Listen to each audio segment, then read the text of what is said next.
In the given figure first and second. तो दो figures हम लोगों को दे रखी है, पहली फिगर है और ये दूसरी फिगर है। भाई डी ई किसके पैरेलल है, बीसी के पैरेलल। तो इस फिगर में देखें तो जो डी ई लाइन है that is parallel to BC side, correct.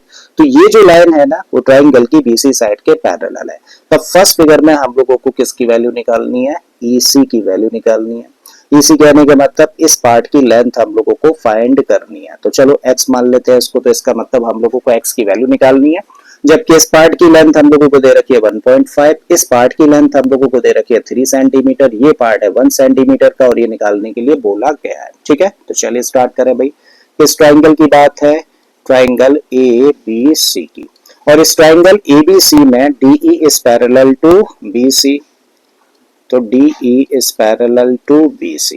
अब ये लाइन क्योंकि इस लाइन के पैरेलल है, तो ये जो ड्रॉ करी गई लाइन है ना वो ट्राइंगल की दो साइड यानी कि AB और AC को सेम रेशियो में डिवाइड करेगी। तो ये लाइन देखो इस साइड को AD और BD में डिवाइड कर रही है और यही लाइन इस साइड को AE और CE में डिवाइड कर रही है। तो भाई BPT के अकॉर्डिंग क्या कह सकते हो, तब आप कह सकते हो कि भाई AD अपॉन BD किसके इक्वल होगा, that must be equal to AE upon CE। अब जो जो वैल्यूज आप जानते हो जो दे रखी है वो वैल्यूज पुट कर दो। AD की जगह पे क्या रखा 1.5 अपॉन में नीचे क्या आ जाएगा 3, AE की जगह पे क्या रखे हैं यहाँ पे रख देते हैं 1 अपॉन में देखें तो इसकी जगह पे रखा जा सकता है x। ठीक है, अब पॉइंट है एक डिजिट से पहले, क्या करिए एक डिजिट से पहला पॉइंट है ना तो एक जीरो बढ़ाओ, डेसिमल लगाओ और एक जीरो बढ़ा दो। तो अब हम लोग देख रहे हैं कि लाइक डेसिमल प्लेसेस हो गए, लाइक डेसिमल प्लेसेस हो गए तो डेसिमल से डेसिमल खत्म, मतलब ऊपर मिला 15 और नीचे मिला 30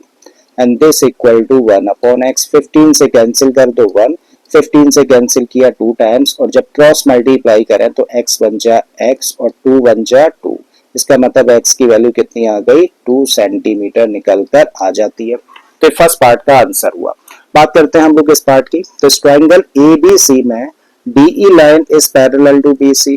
ठीक है, तो DE किसके पैरेलल है, BC के पैरेलल है। तो भाई हम लोगों को DE दे रखी है किसके पैरेलल, BC के पैरेलल। किस ट्राइंगल में, इन ट्राइंगल ABC।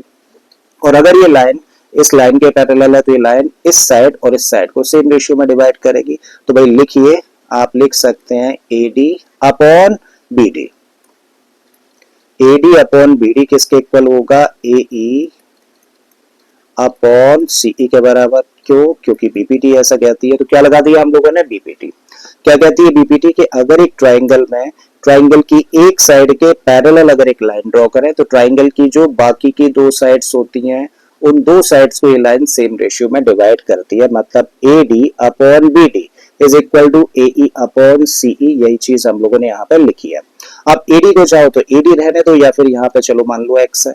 ठीक है, तो x यहाँ पे हम लोगों ने पुट कर दिया, BD दे ही रखा है कितना 7.2 and this equal to AE कितना है भाई, AE है 1.8 अपॉन CE की लेंथ दे रखी है कितनी 5.4।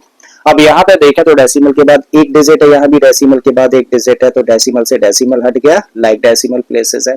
18 से 1 टाइम कैंसिल हुआ, 18 से 3 टाइम्स कैंसिल हो जाता है। तो आपके पास स्टेटमेंट है x upon 7.2 is equal to 1 upon 3। हमें x की वैल्यू चाहिए तो क्या करो 7.2 को भी ट्रांसपोज कर दो। तो x इक्वल टू कितना हुआ 7.2 अपॉन 3, भाई डिवाइड कर दो, 3 से इसको डिवाइड करोगे तो 3 2 जा 6, 1 बच गया। फिर बीच में डेसिमल आ गया तो लगा दिया डेसिमल, 12 होगा तो 3 4 जा 12। तो इसका मतलब x इक्वल टू कितना हुआ 2.4 सेंटीमीटर, यानी कि AD की लेंथ हम लोगों ने फाइंड करी 2.4 सेंटीमीटर।